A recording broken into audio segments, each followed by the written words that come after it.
Αλλά έκανα πριν λίγο μια εκπομπή και οφείλω φυσικά να συνεχίσω εκείνη την εκπομπή με τον τίτλο της σημερινής εκπομπής, της τωρινής, να είναι «Πυρ καταρρυπάς κατά της Εκκλησίας της Ελλάδας και της Νέας Αριστεράς» από το θετικό. Θα λάβετε αμέσως για ποιο λόγο κάνω αυτή την εκπομπή, καθώς μόλις πριν λίγο διάβασα για το νέο μακελιό που έκανε ο πολύ αγαπημένος λαός των Ελλήνων, οι Ισραηλινοί, στη Γάζα, στην Μπέιτ Λαχία, όπου σκότωσαν, από ό,τι διαβάζω, πάνω από 143 άτομα. Προσέξτε, πάνω από 143 άτομα.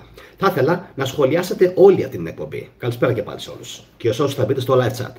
Σε όλους, ακόμα και εσείς, αυτή η εκπομπή απευθύνεται σε όλους. Ακόμα και εσάς που πιστεύετε πως δεν έχετε γνώμη ή πως δεν πρέπει να μιλάτε. Μιλήστε, γράψτε. Μιλήστε, γράψτε. Μιλήστε. Πόσες αντιπολεμικές διαδηλώσεις έκανε η Εκκλησία της Ελλάδας για τον πόλεμο στην Παλαιστίνη και την Ουκρανία? Εντάξει, αυτή είναι η ερώτηση της ημέρας και καλησπερίζω για ακόμα μια φορά όλους τους φίλους του καναλιού, όλους εσάς που με βλέπετε πρώτη φορά. Κάντε οπωσδήποτε like σε αυτή την εκπομπή, πρέπει να την δούνε περισσότεροι άνθρωποι, ειδικά αυτή την εκπομπή. Άντε η προηγούμενη ήταν λίγο πιο light, αλλά νομίζω πως ήρθε η στιγμή να ανεβάσουμε λίγο σήμερα τους τόνους και να γίνουμε λίγο πιο ήρωνες.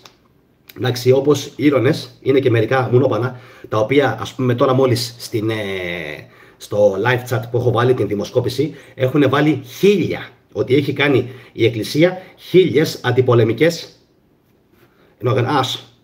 εντάξει, οι οποίοι γράφουν μερικοί ότι έχει κάνει 1000 να είναι τα κάκαλα του θετικού που θα πάρετε στο στόμα σας εσείς που βάζετε ότι έχουν κάνει 1000. Να τρέπεστε λιγάκι.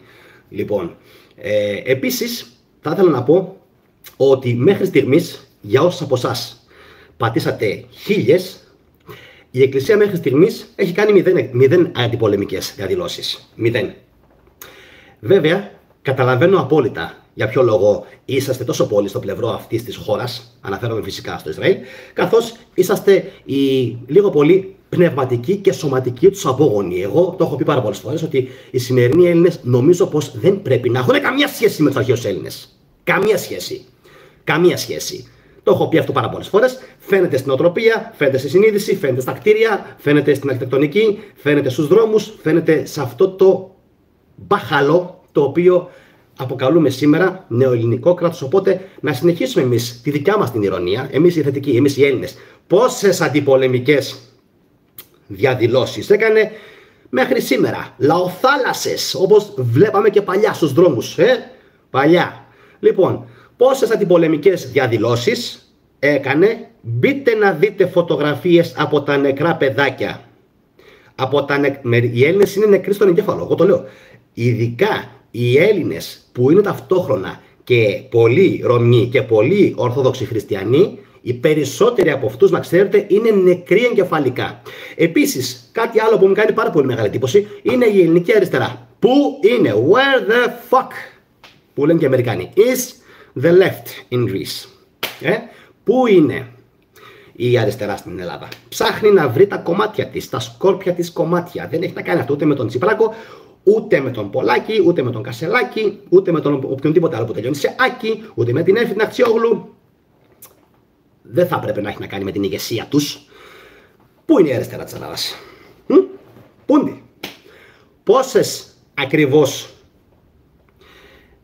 αντιπολεμικές διαδηλώσεις με τις γνωστές τις σημαίες που κυματίζουν κάθε φορά στον ουρανό της Ελλάδας και της Ομόνοιας έχετε δει εσείς να γίνονται το τελευταίο, ας πούμε, να μην πω χρόνο, την τελευταία διετία? Άντε, γιατί στην αρχή σοκαρίστηκαν μερικοί που οι Παλαιστίνοι αντιστάθηκαν. Τους πείραξε που στην αρχή οι Παλαιστίνοι αντιστάθηκαν. Τους πείραξε που προσπαθάνε να είναι ανεξάρτητη χώρα, που προσπαθούν να διώξουν τον εχθρό, τον κατακτητή, τον καταπατητή της χώρας τους. Τους πείραξε που αντιστάθηκαν οι Παλαιστίνοι. Με την ίδια λογική δεν έπρεπε ποτέ να απελευθερωθούν οι Έλληνες από τους Τούρκους. Ποτέ. Ούτε από τους Ιταλούς. Έπρεπε μοιάζουν να είμαστε υπόδουλοι. Έτσι. Γιατί λοιπόν η Εκκλησία συνεχίζει δουλικά και παίρνει το μέρος του Ισραήλ? Ποιο το όφελος? Ούτε Μεσσία έχουμε δει, ούτε πρόκειται να δούμε, ούτε κράτος, εκτός αν είμαστε εμείς το Βόρειο Ισραήλ, που έχω αναφέρει σε άλλες εκπομπές. ότι προφανώς και η Ελλάδα είναι το Βόρειο Ισραήλ. Αν υπάρχει δηλαδή ένα σιωνιστικό κράτος, αν υπάρχει ένα σιωνιστικό κράτος το οποίο είναι κάτω από εμάς, στο χάρτη, άσε που έχουν κάνει. Άσε που...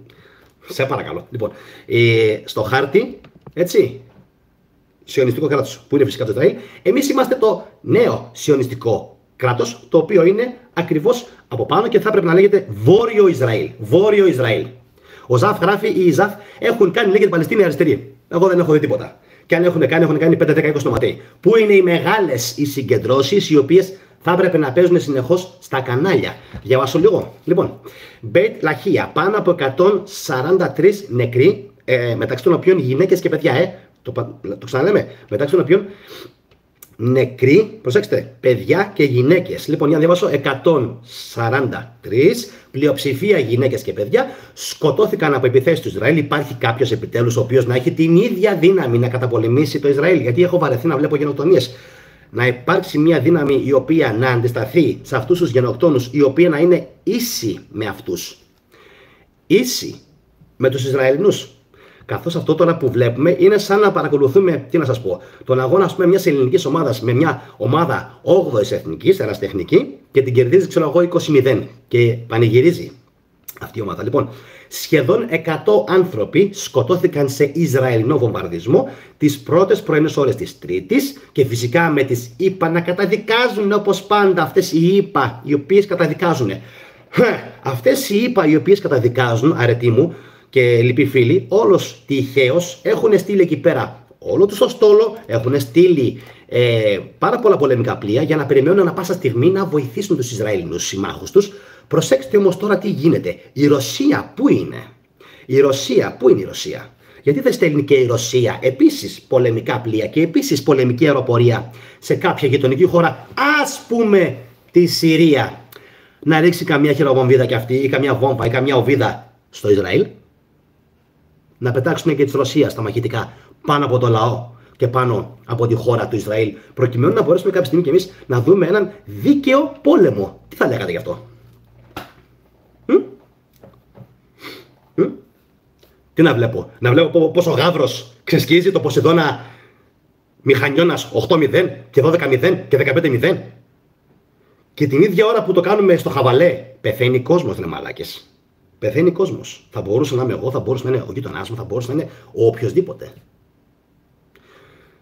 Μου κάνει πολύ μεγάλη λοιπόν εντύπωση. Για να δω λίγο μέχρι στιγμής τι απαντάνε. Εσείς που το 10% που απαντήσατε 1000, ότι έκαναν 1000 πορείες η Εκκλησία, ihr könnt mich am Arsch lecken.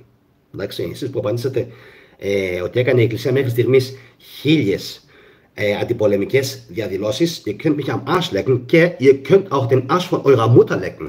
Εντάξει, για να μην το πω στα ελληνικά και προσβάλλω μερικούς. Εντάξει, αν θέλετε να μάθετε τι σας είπα, κάντε ένα translate ή πέστε σε ένα φίλο σας να σας μεταφράσει τι σας είπα στα γερμανικά. Εντάξει, αμνάσικημ επίσης, παρένθεση. Για όσα από εσάς ξέρετε τουρκικά, ανανάσικημ. Εντάξει, γιατί πραγματικά αυτό δεν υπάρχει. Αυτό δεν υπάρχει. Καταρχάς, γιατί κάθεσαι και παρακολουθείς ρεβόδι, θετική ντοπαμίνη, από τη στιγμή που δεν με γουστάρεις και δεν γουστάρεις να ακούσεις αυτά που λέω. Τράβα γαμίσου ρε μαλάκα. Τράβα να της κάνω άλλο κολοκανάλι. Τράβα να της κάνω άλλο κολοκάναλο που θα σου πει αυτά που δεν θα ακούσεις. Φλόρε. Φλόρε. Λοιπόν, οπότε ας μείνουμε λίγο σε αυτό το κομμάτι, το οποίο εμένα προσωπικά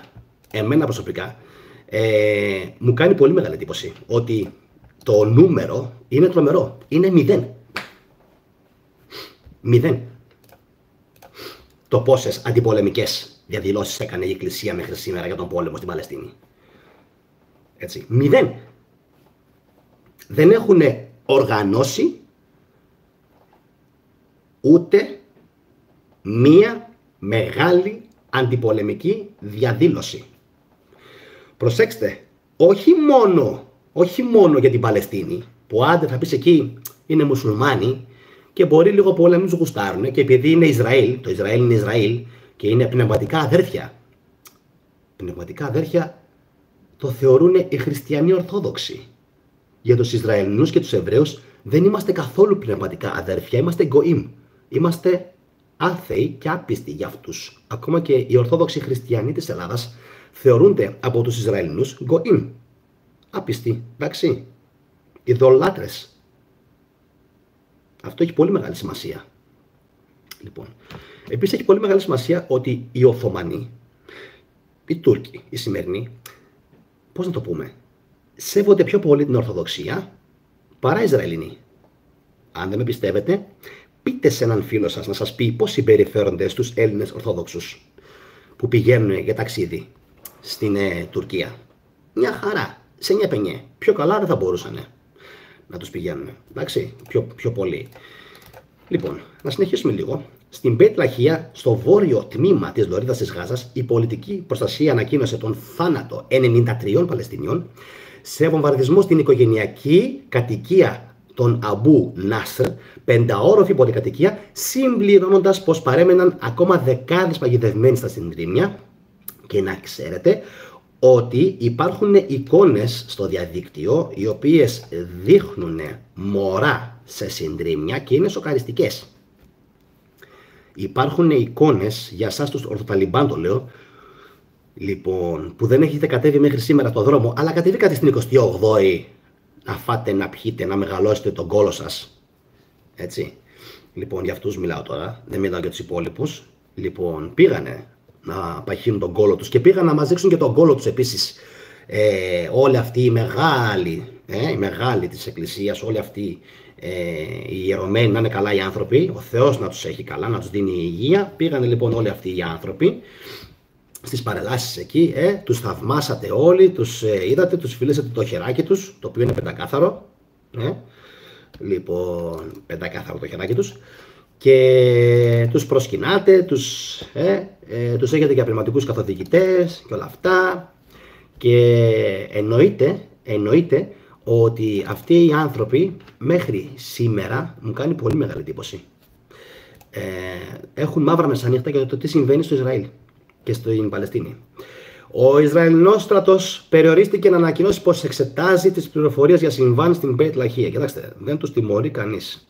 Καμία διεθνής κοινότητα δεν τους κάνει τίποτα και το κυριότερο είναι ότι ο Ισραηλινός στρατός και το κράτος των Σιωνιστών έβαλε και μπλόκο στην UNWRA, η οποία όπως ξέρετε όλοι είναι μία, από όσο ξέρω και εγώ τουλάχιστον, είναι μία ΜΚΟ η οποία υπό την υποπτία του ΟΗΕ πήγαινε σε διάφορες περιοχές οι οποίες έχουν πληγεί από πόλεμο και παρήχε υποστήριξη στα θύματα. Αυτό κάνουν οι Δυτικοί. Βομβαρδίζουν μια περιοχή και στη συνέχεια στέλνουν αυτήν την ονούρβα, όπως λέγεται, να πάει εκεί πέρα, εντάξει, να τους βοηθήσει στην αποκατάσταση, ας το πούμε έτσι. Πόσο εντυπωσιακό λοιπόν είναι αυτό το πράγμα, ότι στην Ελλάδα είμαι ο μοναδικός που τα λέω όλα αυτά. Πόσο εντυπωσιακό είναι ότι δεν φοβάμαι να χάσω συνδρομητές, στα αρχίδια μου για την ακρίβεια. Δεν με ενδιαφέρει τι θα γράψει κάποιος κάτω από το βίντεο από τη στιγμή που θα κλείσω εγώ το live, γιατί δεν με ενδιαφέρει η αρνητική άποψη κανός. Με ενδιαφέρουν μόνο αυτοί οι οποίοι μπαίνουν στο live chat και με στηρίζουν και είναι μαζί μου. Όλους τους υπόλοιπους απλά δεν τους δίνω καμία απολύτως σημασία, ειδικά αυτοί οι οποίοι στον πόλεμο της Ουκρανίας και της Παλαιστίνης έχουν αντίθετη άποψη από εμένα. Δεν τους δίνω λοιπόν ούτε λογαριασμό, ούτε σημασία και ούτε καμία απολύτως αξία αυτούς τους ανθρώπους.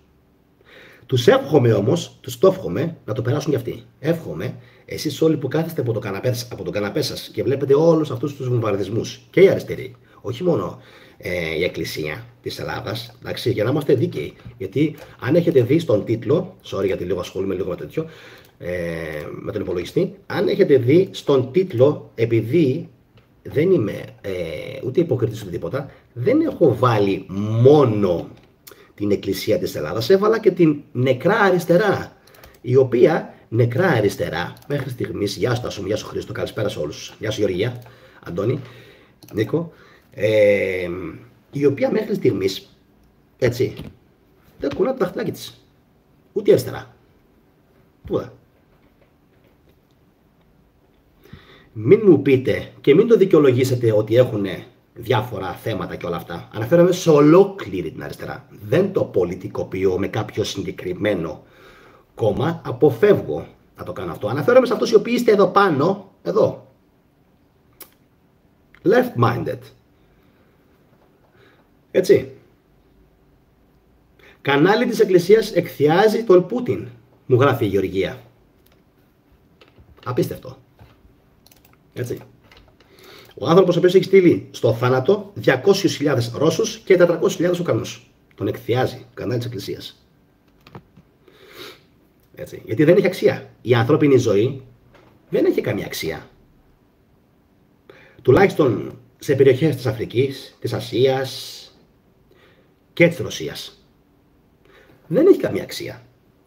Βλέπετε, η ανθρώπινη ζωή για να έχει αξία πρέπει να ποτιστεί με τα ελληνικά ιδανικά.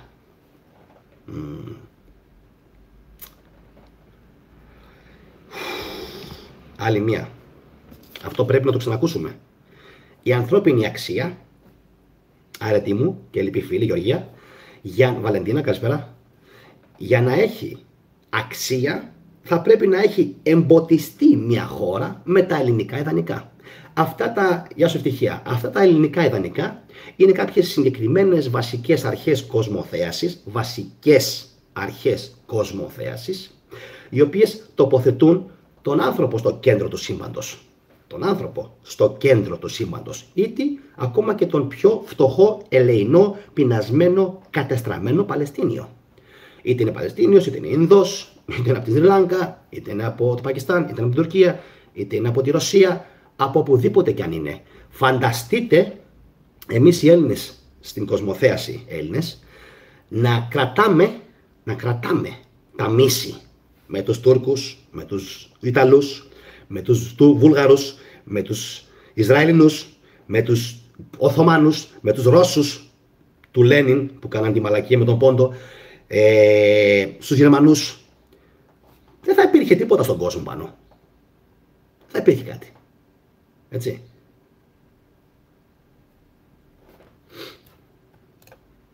Τίποτα δεν θα είχαμε αφήσει. Θα υπήρχε μόνο μίσος. Μην γράφετε μαλακίες μερικοί. Τα σβήνω. Όταν γράφετε μαλακίες τα σβήνω. Είναι εντυπωσιακό ότι χωρίς να θέλουμε να δώσουμε κομματική ταυτότητα, δεν υπάρχει καμία κινητοποίηση από πλευράς ελληνικής αριστεράς στην Ελλάδα. Και είναι εξίσου εντυπωσιακό με το ότι δεν υπάρχει καμία απολύτως κινητοποίηση από πλευράς Εκκλησίας. Έτσι. Αυτό που γράφει η Γεωργία, ότι αν συνεργαζόμασταν με την Τουρκία, θα ήμασταν σήμερα υπερδύναμοι, ισχύει. Και θα μπορούσε να έχει γίνει μια, το έχω πει εδώ και πάρα πολλές φορές, μεσογειακή, βαλκανική υπερσυμμαχία, η οποία θα περιλάμβανε Γεωργία μεταξύ των άλλων, έτσι, και χώρες όπως π.χ. Το Κόσοβο, η Σερβία, η Ρουμανία, η Μολδαβία, μέχρι πάνω δηλαδή, όπου υπήρχαν ελληνικοί πληθυσμοί.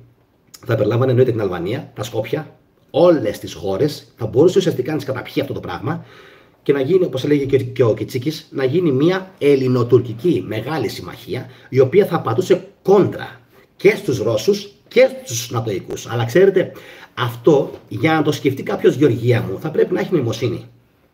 Και ο ελληνικός ο λαός είναι, προσέξτε, είτε δυτικόφιλος, εντάξει, ό,τι και αν σημαίνει αυτό, είτε πουτινόφιλος, ό,τι και αν σημαίνει αυτό. Δεν είχε κανείς μέχρι στιγμής, ακριβώς, όλα τα Βαλκάνια. Λοιπόν, αν είχαμε καταφέρει αυτό που έλεγε και γκάριζε χρόνια ο Κιτσίκης, να δημιουργήσουμε την μεγάλη υπερδύναμη του ενδιάμεσου χώρου, για το οποίο θα κάνουμε βίντεο ξεχωριστά. Κάντε εγγραφή όσοι με γουστάρετε. Όσοι δεν με γουστάρετε, μην κάνετε 1000 χρόνια. Λοιπόν, θα κάνω ένα βίντεο στο μέλλον για αυτήν την υπερδύναμη που θα μπορούσε να δημιουργηθεί, γιατί σαν κόνσεπτ και σαν ιδέα με απασχολεί πάρα από 15 χρόνια. Από τη στιγμή που ξεκίνησα να διαβάζω Τρίτο Μάτι και τον Κιτσίκη, ο οποίος τα έγραφε καταπληκτικά. Αν λοιπόν υπήρχε αντισταθμιστικός παράγοντας στην Μεσόγειο, όπου δεν θα υπήρχαν μόνο οι Νατοικοί και μόνο οι Ρώσοι, αλλά θα υπήρχε μία υπερδύναμη στη Μεσόγειο, βασισμένη σε δυνάμεις όπως η Αίγυπτος, 110 εκατομμύρια πληθυσμός, έτσι. Εντάξει, το έχουμε. Η Ορδανία, Λίβανος, Τουρκία, Κουρδιστάν, αλλά να υπήρχε Κουρδιστάν, όχι όπως τώρα που δεν τους αφήνουν και οι Τούρκοι αλλά και οι Σιωνιστές να κάνουν Κουρδιστάν, Λοιπόν, Κουρδιστάν, Κόσοβο. Την Βόρεια Μακεδονία, άμα θέλετε, τη βγάζουμε απ' έξω. Δεν έχω θέμα. Αλβανία, Βουλγαρία, Ρουμανία. Έτσι. Μέχρι εκεί. Και δεν ξέρω αν θα μπαίναν και οι Σέρβοι στο βαλκανικό το πέταλο. Γιατί και οι Σέρβοι λογαριάζουν τον εαυτό τους ως Βαλκάνιους. Έτσι. Άσχετα που είναι πολύ κοντά προς την Κροατία και προς την Ευρώπη. Λοιπόν, αυτές όλες οι χώρες θα μπορούσαν να κάνουν μια ιερή συμμαχία, η οποία, προσέξτε, δεν θα είχε καμία απολύτως σχέση με τις θρησκείες. Καμία σχέση. Θα μπορούσε από εδώ μέχρι το Μαρόκο, Αλγερία, Μαρόκο, Τινησία, Αίγυπτος, Λιβύη, ό,τι περιλαμβάνει δηλαδή τις βόρειες ακτές, αν καταλαβαίνετε που το πάω, είναι η ανασύσταση της παλιάς Οθωμανικής Αυτοκρατορίας ουσιαστικά, αλλά με ενεργό παίχτη τους Έλληνες. Όσο υπήρχε αυτό το πράγμα, οι Άγγλοι και όλες οι υπόλοιπες, θα έλεγα τώρα τι είναι, έκαναν συνεχώς του μπεκί. Τίποτα. Δεν κουνιότανε φύλλο. Φυσικά και είναι δύσκολο να γίνει αυτό, Χριστό. Πάρα πολύ δύσκολο να γίνει. Καθώς δεν υπάρχει ούτε πολιτική θέληση, ούτε βούληση, ούτε συνεργασία, ούτε τίποτα. Ανάμεσα σε αυτές όλες τις χώρες που αναφέρω τώρα, έτσι. Ο ένας τραβάει από εδώ, ο άλλος τραβάει από εκεί. Αλλά δείτε λίγο.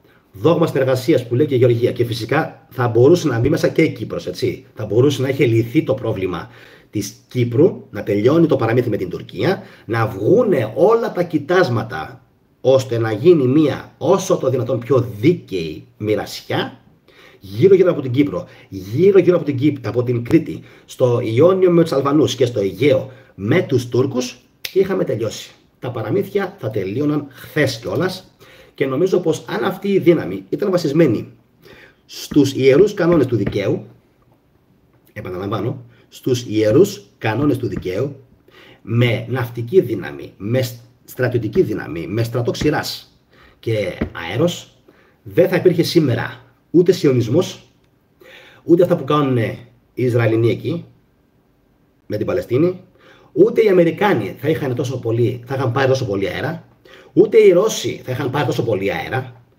και όλοι θα φοβόντουσαν να κουνήσουν δαχτυλάκι. Όμως, επειδή έχουν πείσει τον κόσμο, πολύ καλή ερώτηση από τον Τάρξαν, μήπως βάζουν το χέρι τους κάποιοι ώστε να είμαστε στα μαχαίρια με όλους αυτούς. Δεν θα μπορούσες να κάνεις πιο τέλεια ερώτηση. Έτσι, αυτό το λέω ειλικρινά. Να είσαι καλά. Να είσαι καλά. Θα το απαντήσω. Εννοείται πως ναι. Και όλα φυσικά ξεκίνησαν από την διάλυση της Ιουγκοσλαβίας. Αν το θυμόσαστε και αυτό πάλι, άλλο κομμάτι, όσο υπήρχε Ιουγκοσλαβία, Τσεχοσλοβακία, η Γερμανία διαιρεμένη στα δύο, διαιρεμένη, και η Εσουσουδού, υπήρχε πιο μεγάλη ισορροπία στον πλανήτη. Υπήρχε ή δεν υπήρχε? Υπήρχε.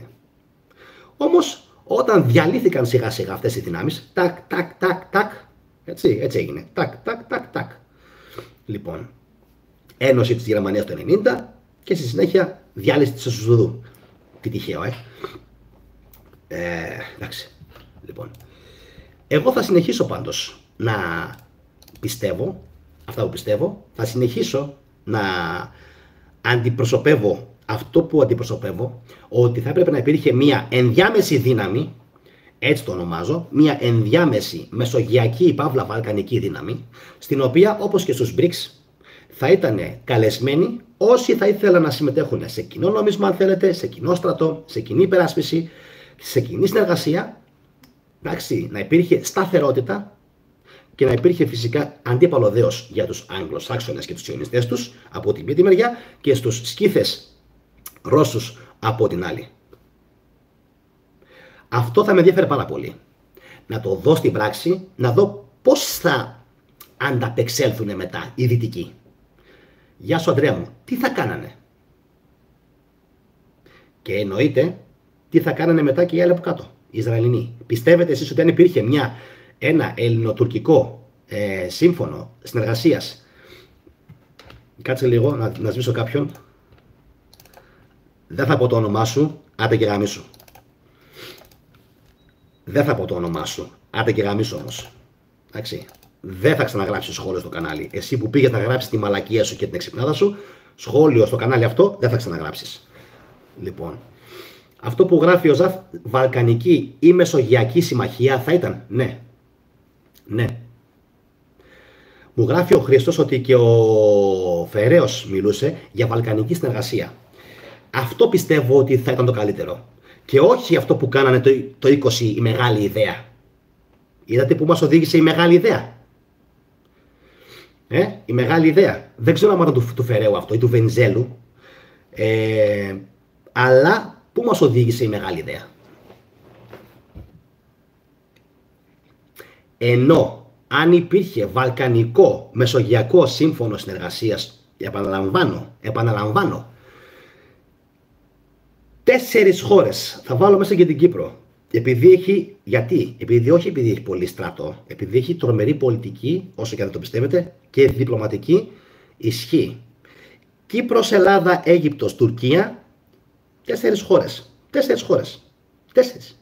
Θα ήταν σήμερα, που μιλάμε τώρα δηλαδή, υπεραρκετές, εντάξει, υπεραρκετές για να σταματήσει ο πόλεμος στο Ισραήλ. Επίσης, να ξέρετε, αν σήμερα η Εκκλησία, σχολιάστε το και αυτό, σήμερα η Εκκλησία έβγαινε και έλεγε να σταματήσει ο πόλεμος με την Παλαιστίνη και τη Γάζα, χθες θα είχε σταματήσει. Τι πιστεύετε γι' αυτό? Εγώ το πιστεύω. Δεν θα είχαμε τίποτα από όλα αυτά, ούτε αυτό που έγινε στην Μπέιτ Λαχία, ούτε αυτό που έγινε σε άλλες περιοχές που έχουν βομβαρδίσει και στην Τζαβαλία, που βομβάρδισαν επίσης, δεν θα είχε συμβεί πουθενά. Έτσι. Και επαναλαμβάνω, δεν αναφέρομαι μόνο στην Εκκλησία της Ελλάδος, αναφέρομαι και στην αριστερά. Αναφέρομαι και στους λοιπούς Έλληνες. Αλλά είμαι σίγουρος ότι αν η Εκκλησία της Ελλάδος έλεγε θέλουμε να σταματήσει η σφαγή της Γάζας, θα το είχαν κάνει. Δείτε τώρα κάτι το οποίο είναι εξαιρετικά εντυπωσιακό. Εγώ που δηλώνω ότι είμαι ο θετικός και δεν πιστεύω στις θρησκείες ή στις μεγάλες θρησκείες αν θέλετε. Έχω κάνει μέχρι στιγμής 50 βίντεο όπου υπερασπίζομαι τους Ουκρανούς και τους Παλαιστίνιους. Στον αντίποδα, πόσους ιερωμένους έχετε δει να κάνουν το ίδιο πράγμα?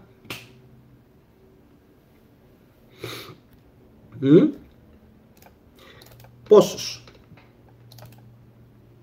ιερωμένους έχετε δει να κάνουν αυτό που κάνω κι εγώ? Απάντησε ήδη Ευτυχία, πήγε να απαντήσει και η Γεωργιάδη. Κανέναν. Γεια σου Κώστα.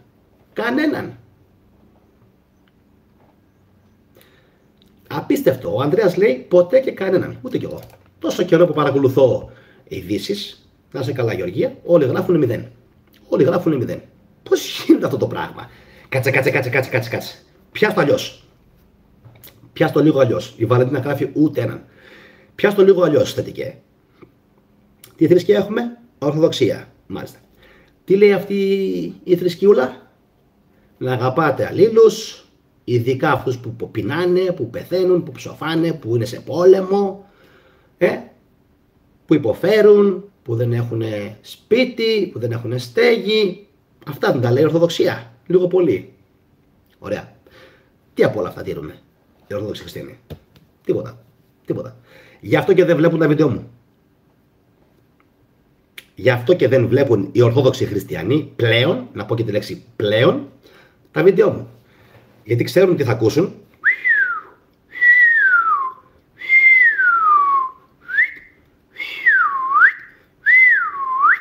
Ξέρουν τι θα ακούσουν στα βίντεο μου και δεν τολμάνε καν οι λουλούδες, γιατί λουλούδες είναι, δεν τολμάνε καν να πατήσουν το κουμπί να ακούσουν 1 λεπτό. 1 λεπτό. Αλλά να λυκνίζονται ξέρουνε στα μπουζούκια και στα πιτσόμπαρα. Για εκεί έχουνε αντοχές να ακούσει η ψυχούλα τους τα πατριμών. Εκεί μπορούνε. Θα επαναλάβω λοιπόν για άλλη μια φορά το βασικό μου επιχείρημα, ότι εγώ, ενώ δεν είμαι μουσουλμάνος, ενώ δεν είμαι χριστιανός, από την πρώτη ημέρα, από πέρσι τον Οκτώβριο μέχρι σήμερα, έχω ξεσκιστεί να μιλάω, να λήξει και να κράζω και να λέω ότι πρέπει να λήξει ο πόλεμος και πρέπει να βγούνε κάποιοι Έλληνες στους δρόμους για να σταματήσει ο πόλεμος. Γιατί οι Έλληνες είναι η ενδιάμεση μεσοχώρα, η ενδιάμεση μεσοπεριοχή του πλανήτη, από την οποία περνάνε πάρα πολλές αποφάσεις. Επειδή όμως πλέον είμαστε εκτός από πνευματικά παιδιά και πνευματικοί απόγονοι, έτσι μας χαρακτηρίζουν, του Ισραήλ, γκοήμ όμως, και επειδή είμαστε πλέον και στρατηγικοί εταίροι, αφού στέλνουμε πολεμοφόδια, μόνος που δεν έχουμε στείλει στρατό. Δηλαδή σε λίγο καιρό μπορεί π.χ. να δούμε το Ζεύς που έκανε στην παρέλαση της 28 Οκτωβρίου, αυτή είναι η τρομακτική έτσι επίδειξη. Μήπως το δούμε και στο μέλλον να παίρνει μέρος σε βομβαρδισμούς της Γάζας.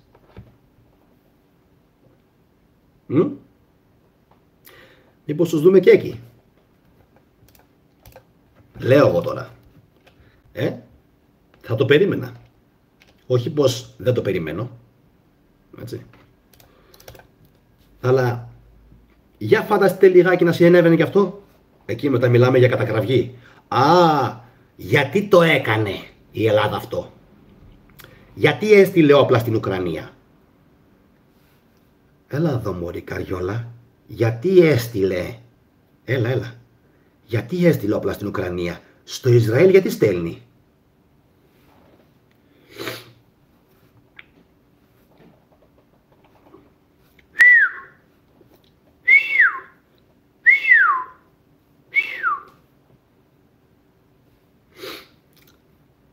Τέτοιοι είμαστε.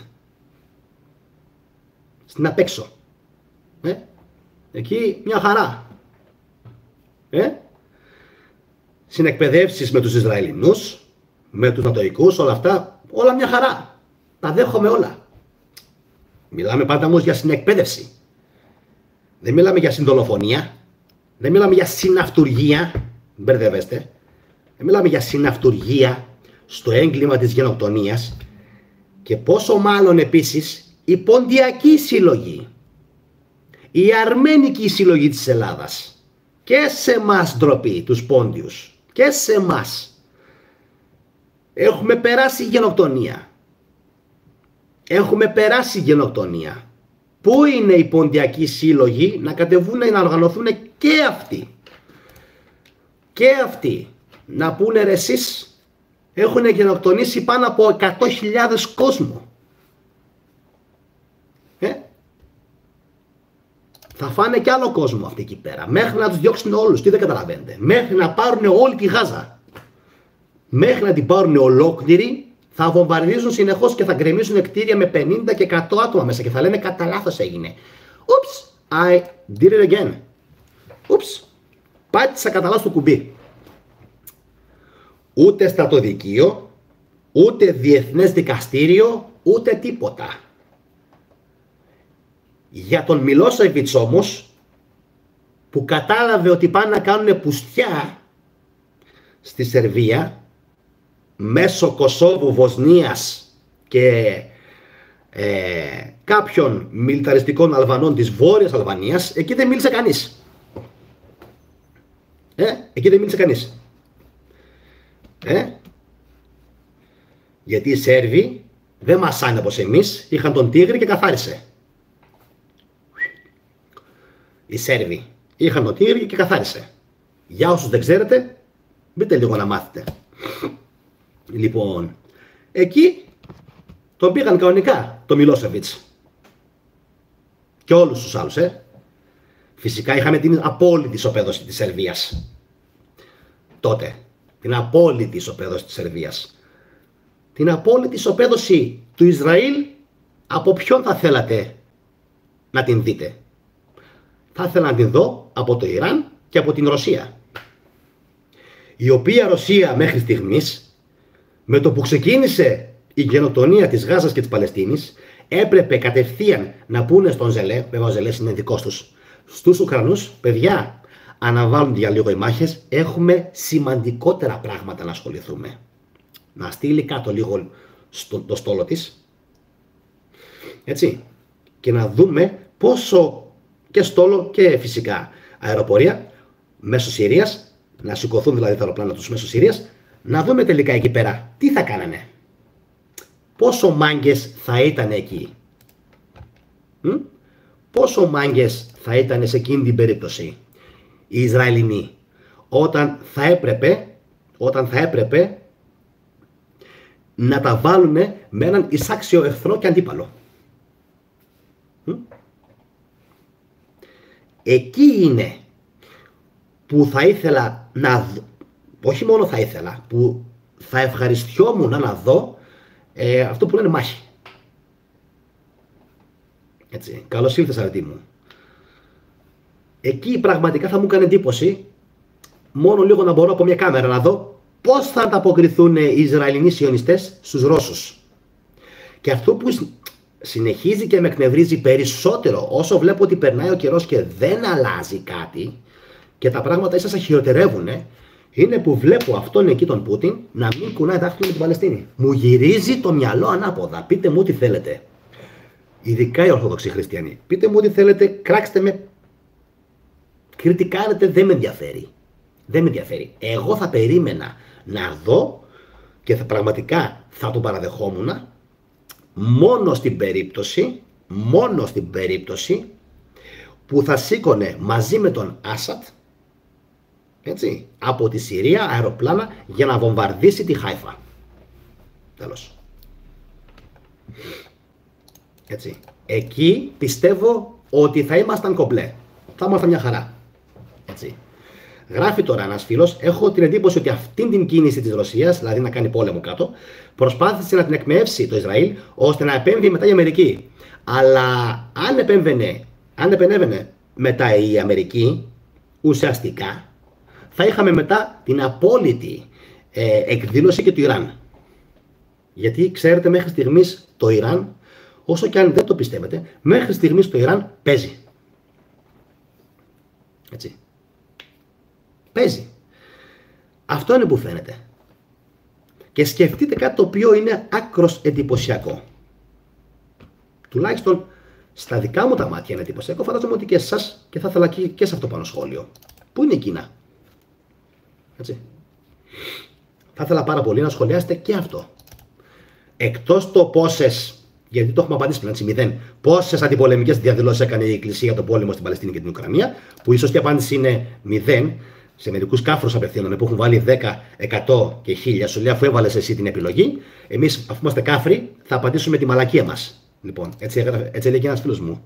Αφού λοιπόν μου πες την πουστιά σου, όπως έλεγε ένα φιλαράκι μου, λοιπόν, και αφού η απάντηση είναι 0, λοιπόν, μπορούμε πλέον να συνεχίσουμε. Θα είχαμε λοιπόν το εξής εντυπωσιακό, αν βλέπαμε κάποια στιγμή και την Κίνα. Πού είναι η Κίνα πολεμικά? Εντυπωσιακό. Ότι μέχρι στιγμής δεν έχουμε δει καμία πολεμική κίνηση της Κίνας. Είδαμε μέχρι και από την Κορέα. Όσο και αν δεν το πιστεύετε, μέχρι και η Νότια Κορέα πέταξε drones πάνω από τη Βόρεια Κορέα. Οκ.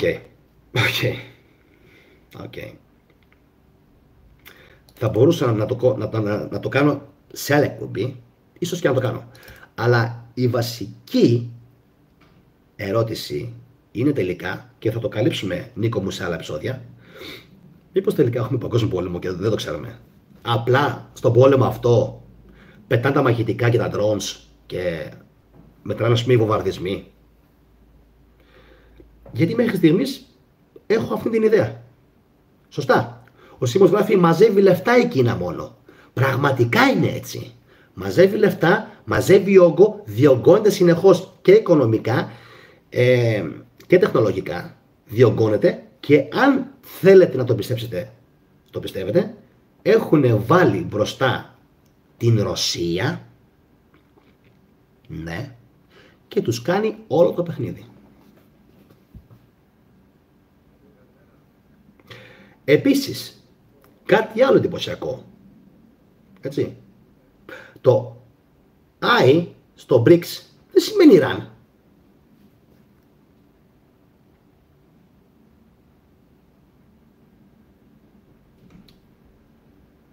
BRICS, Μπραζίλ, Ράσια. Πολλοί κόσμος νομίζουν ότι το I σημαίνει Ιράν. Δεν σημαίνει Ιράν. Σημαίνει Ινδία. Τώρα είναι Ρωσία και το Σίγμα είναι South Africa. What? Η Ινδία που είναι? Πού είναι η Ινδία? Και δεν αναφέρομαι φυσικά στο οικονομικό που λέμε τώρα μόνο, Τέο και Ανδρέα. Αναφέρομαι και Σίμω, αναφέρομαι στο πολεμικό το κομμάτι. Πού είναι η Κίνα και πού είναι και η Ινδία? Οι σύμμαχοι της Ρωσίας.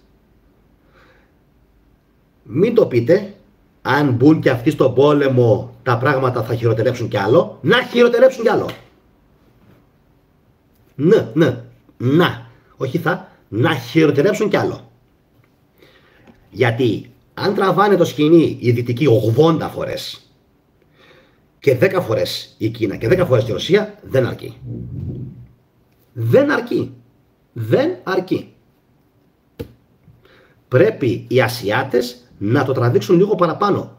Γιατί εφόσον δεν υπάρχει αυτή η δύναμη της ενδιάμεσης περιοχής που λέγαμε, που θα έπρεπε να απαρτίζεται από ελληνοτουρκική και αιγυπτιακή συμμαχία και βαλκανική εννοείται. Εννοείται βαλκανική. Εννοείται. Λοιπόν, για να υπάρχει παγκόσμια ισορροπία, εφόσον δεν υπάρχει αυτό, το αμέσως επόμενο είναι οι μεγάλες χώρες, οι οποίες έχουν πολύ στρατό, πολύ τεχνολογία και πολύ χρήμα. Το ξαναλέμε, πολύ στρατό, πολύ τεχνολογία και πολύ χρήμα. Δείτε λίγο και το Βιετνάμ. Βιετνάμ, νούμερο 1 στον κόσμο σε ενεργό στρατιωτικό προσωπικό. Μπορεί να είναι και νοσοκόμες και νοσοκόμοι, αλλά έχουν νούμερο 1 στον κόσμο υπεροπλία σε ανθρώπινο δυναμικό. Ποιο Ισραήλ? Θα σου πω εγώ τι θα έκανε το Ισραήλ αν έπρεπε να πολεμήσει με τους Βιετναμέζους, όχι με τους Παλαιστίνιους, τους άμαχους που δεν έχουν όπλα. Εντάξει. Εκεί να βλέπατε γέλιο που θα ρίχναμε, γιατί έτσι λέγανε και οι Αμερικάνοι, οι οποίοι παρόλο που είχαν τα Ναπάλμ, παρόλο που είχαν αεροπλάνα, ελικόπτερα, γκέτλιγκαν, βομβάρδιζαν και κατέστρεφανε κάθε μέρα το Βιετνάμ, κοίτα να δεις που στο τέλος οι Βιετναμέζοι τους τη φόρεσαν κανονικά τους Αμερικάνους και το ευχαριστήθηκα πάρα πολύ που έγινε αυτό που έγινε. Θα έπρεπε κανονικά οι Αμερικανοί που πήγαν εκεί και έκαναν γενοκτονία να έχουν πολύ περισσότερη PTSD και πολύ περισσότεροι να είναι στον δρόμο και να ψοφάνε τώρα. Δεν τους λυπάμαι καθόλου αυτούς τους βετεράνους, να ξέρετε, της Αμερικής. Καθόλου δεν τους λυπάμαι.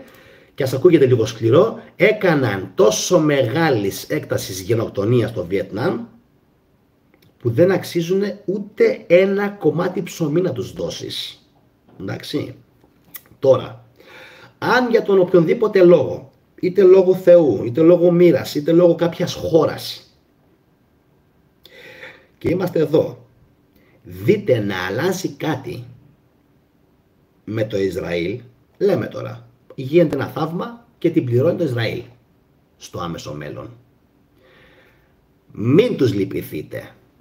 Τον Γκάλαντ, τον Μπίμπι Νετανιάχου, τους στρατηγούς τους, τους αξιωματικούς τους και όλους αυτούς με τα κοτσιδάκια τις πλεξούδες, όχι όλοι, που τώρα το παίζουν μάγκες και πανηγυρίζουν, που ουσιαστικά εξαλείφουν από τον χάρτη έναν ολόκληρο μεσογειακό λαό με πάλε ποτέ σύνδεση με την Κρήτη μας,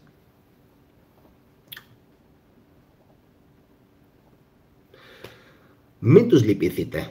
Εγώ προσωπικά δεν θα τους λυπηθώ, να το ξέρετε. αν τους δώσει μαύρο χάλι, όπως έγινε π.χ. μετά την αναλαμπή των Γερμανών που πάθανε, δεν θα τους λυπηθώ. Αλλά να ξέρετε και κάτι ακόμα, ότι συνήθως δεν την πληρώνει ούτε ο Γκάλαντ, ούτε ο Μπίμπι Νετανιάχου. Θα δούμε να την πληρώνουν την ύφη πάλι οι άμαχοι, πάλι οι καλοί Εβραίοι, πάλι οι πιστοί Εβραίοι, πάλι αυτοί που πήγαιναν κόντρα στις γενοκτονίες. Μην χαρείτε λοιπόν αν δείτε να αλλάζει κάτι. Δεν θα έχει κανένα όφελος. Σας προτρέπω πριν κλείσω την εκπομπή, είτε είστε χριστιανοί είτε δεν είστε, σας προτρέπω, δείτε λίγο τη γραφή πριν τους χριστιανούς, να δείτε τις σημερινές φωτογραφίες από τον βομβαρδισμό που κάνανε οι χριστιανοί και οι σιωνιστές και στην Τζαμπάλια, εντάξει, αλλά κυρίως στην άλλη περιοχή, στην Μπέιτ Λαχία. Δείτε μόνο τις φωτογραφίες. Εγώ δεν θέλω να τις βάλω να παίξουνε. Αυτοί με τα κορδελάκια, μου γράφει η Γεωργία, για την Κύπρο μιλάμε τώρα, χτυπάνε τις πόρτες των σπιτιών σε εμάς και ρωτάνε αν πουλάμε τα σπίτια μας. Ξέρετε γιατί γίνεται αυτό? Γιατί έχουν φύγει από το Ισραήλ μέχρι στιγμής πάνω από 500.000 γνήσιοι όμως Ιουδαίοι, οι οποίοι δεν αποδέχονται ούτε τον Μπίμπι ούτε τον πόλεμο που κάνει στη Γάζα. Και φυσικά, όλος τυχαίως, θα κάνω κομπή και γι' αυτό, κανένας δεν το έχει αναφέρει. What the fuck, πάνω από 500.000. Να κάνω κομπή και γι' αυτό. Κάτσε λίγο να το σημειώσω. Λοιπόν, θα συλλέξω και άλλες πληροφορίες, Γεωργία μου. Έτσι. Ιδίως θέλω να μάθω πού πήγανε. Οι Ιουδαίοι έφυγαν από το Ισραήλ. 500.000 Ιουδαίοι. Τι λέτε για αυτό το νούμερο? Θέλω σχόλιο. 500.000 Ιουδαίοι.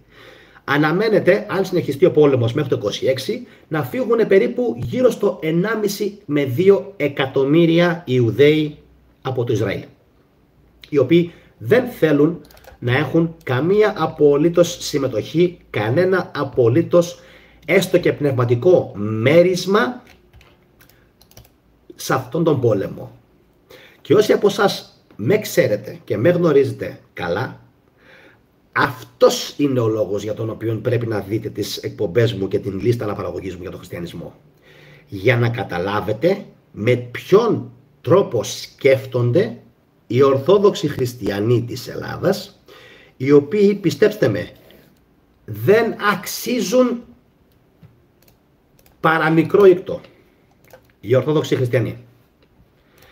Σας το λέω αυτό, πραγματικά μην τρέφετε ελπίδες και ψευδαισθήσεις ότι αυτοί οι άνθρωποι είναι καλοί άνθρωποι. Ο λόγος που πρέπει να παρακολουθήσετε τα βίντεο μου, εντάξει, για το χριστιανισμό είναι αυτός και μόνο αυτός.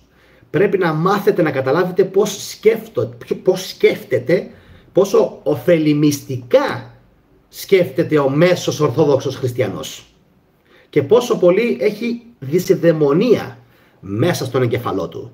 Δηλαδή, σκεφτείτε αυτό, άμα δει πλημμύρα στη Θεσσαλία, μας τιμώρησε ο Θεός. Άμα δει πόλεμο στη Γάζα, τους τιμώρησε ο Θεός. Άμα δει σεισμό στην Τουρκία, τους τιμώρησε ο Θεός. Τι λες βρε μαλάκα? Βρες τι να τον χαρακτηρίσεις και πώς να τον χαρακτηρίσεις αυτόν τον ηλίθιο τύπο ανθρώπου? Πώς να χαρακτηρίσεις αυτόν τον ηλίθιο τύπο ανθρώπου, ο οποίος σε όλα μα σε όλα βάζει μπροστά την δυσιδαιμονία? Σε όλα. Σε όλα. Οτιδήποτε και να δει τριγύρω του, έτσι, βάζει μπροστά τη δυσιδαιμονία. Και ουσιαστικά αυτό που με εντυπωσιάζει είναι σαν να λέει καλά να πάθουνε. Προσέξτε. Καλά να πάθουνε. Δηλαδή όταν βλέπει τον πόλεμο στη Γάζα, ο Ορθόδοξος λέει καλά έπαθαν. Λέει τώρα καλά έπαθαν γιατί επιτέθηκαν στον λαό του Ισραήλ. Στον εκλεκτό λαό του Ισραήλ, ο οποίος μέχρι το 46 δεν είχε χώρα. Μέχρι το 46. Χώρα δεν είχε. Χώρα δεν είχε. Γη δεν είχε. Φιλοξενούμενος ήταν μια ζωή σε εκείνη τη γη. Σε εκείνη τη γη που πήγε και πάτησε τα πόδια του, το Ισραήλ, μια ζωή ήταν φιλοξενούμενο. Φύγανε από την Ελλάδα, φύγανε από την Αίγυπτο, γιατί αυτό έγινε να ξέρετε, φύγανε από την Ελλάδα, ανεπιθύμητοι. Φύγανε από την Αίγυπτο, ανεπιθύμητοι. Αναφέρομαι στο π.Χ. Πολλές χιλιάδες χρόνια π.Χ. Ανεπιθύμητοι. Πήγανε στο Σουδάν, ανεπιθύμητοι. Πήγανε στη Μεσοποταμία, ανεπιθύμητοι. Πήγανε στην Φινίκη, ανεπιθύμητοι. Πήγανε στη Βαβυλώνα, ανεπιθύμητοι. Όπου και να πήγαιναν ήταν ανεπιθύμητοι. Γιατί? Γιατί? Όχι όλοι. Όχι όλοι. Υπάρχει μια μερίδα τους, 20-30%, οι οποίοι είναι μια χαρά. Όχι όλοι. Αλλά όπου και να πήγανε αυτοί οι άνθρωποι έφαγαν πόδι. Μέχρι και οι Βαβυλώνιοι τους αναστήλωσαν τον ναό του Σολομώντα. Ποιο ήταν το ευχαριστώ τους, βρε? Οι Βαβυλώνιοι. Μέχρι και ο Ηρώδης. Ο Ηρώδης ο Μέγας, ο οποίος τάχα μου λένε ότι έσφαξε τα νήπια, μαλακίες. Μαλακίες. Τους ανοικοδόμησε τον ναό του Σολομώντα και θα τους σκότωνε τα νήπια. Ποια νήπια, βρε? Αυτή η ιστορία είναι μούφα, είναι ψεύτικη. Όλη αυτή η ιστορία είναι ψεύτικη. Ό,τι σας έχουν πει μέχρι στιγμής, όχι για την Βαβυλώνια αιχμαλωσία. Μια ζωή αυτοί οι άνθρωποι είναι αιχμάλωτοι. Αιχμάλωτοι στην Αίγυπτο. Αιχμάλωτοι στη Βαβυλώνα. Αιχμάλωτοι με τους Ρωμαίους. Αιχμάλωτοι με τους Φίνικες. Αιχμάλωτοι με τους Χαναναίους. Παντού αιχμάλωτοι και παντού είναι πρώτοι.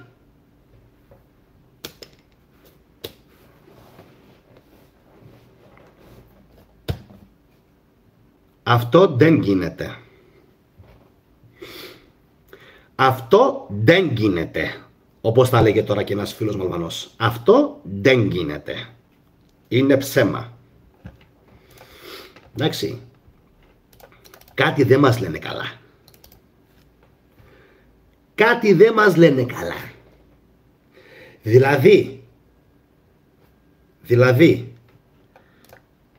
Δηλαδή, σβήνω το σχόλιο σου, Γιώργο. Θα σου πω γιατί στο μέλλον. Δηλαδή, οι Έλληνες που πήγαμε στο Σίδνεϊ, στο Χάγκεν στη Γερμανία, Ντίσσελντορφ, Φραγκφουρτ, Μπερλίν, Αστόρια, Αμερική, Αγγλία, όπου και να πήγαμε, πώς γίνεται να είμαστε καλύτεροι εκπρόσωποι των Ελλήνων και της Ελλάδας, και αυτοί οι άνθρωποι, αναφέρομαι στους άλλους, όπου και να πήγανε, να έχουν μονίμως προβλήματα με τις τοπικές κοινωνίες. Φυσικά, επαναλαμβάνω, έχουν πάρα πολλούς φιλέλληνες καλούς. Εντάξει. Φυσικά έχω αθωώσει τους Ιουδαίους ως μη ιδρυτές του χριστιανισμού. Θα το ξαναπώ αυτό άλλη μια φορά. Έχω αθωώσει στα βίντεο μου τους Ιουδαίους ως μη ιδρυτές του χριστιανισμού, γιατί οι ιδρυτές του χριστιανισμού είναι οι Ρωμαίοι. Με τη συνέργεια Ελλήνων και μερικών Ιουδαίων που ήξεραν δυστυχώς ή ευτυχώς για αυτούς εβραϊκά. Και έπρεπε να συμμετάσχουν στη μετάφραση και στην χρησιμοποίηση ουσιαστικά της Παλαιάς Διαθήκης για τους σκοπούς της Ρώμης. Αλλά δεν είναι εντυπωσιακά όλα αυτά τα στοιχεία για τους σιωνιστές? Δεν είναι? Είναι. Και για να δώσω λίγο και παλμό, μέχρι στιγμής έχουν ψηφίσει 146 άτομα. Λίγα.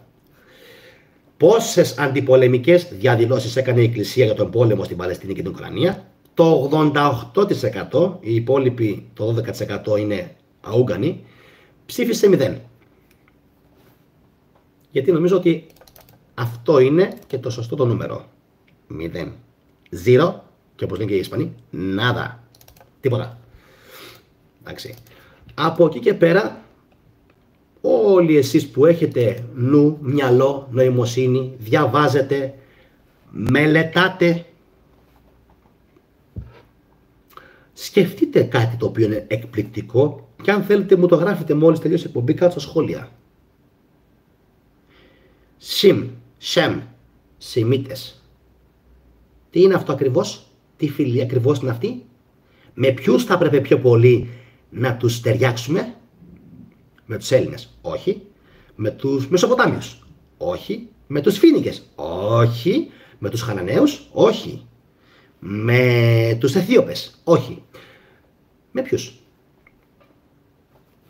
Ανοίξτε το χάρτη, υπάρχει μια μεγάλη χώρα στην καρδιά της Ασίας που λέγεται Σαουδική Αραβία. Και μελετήστε κι άλλο. Ερχόμαστε.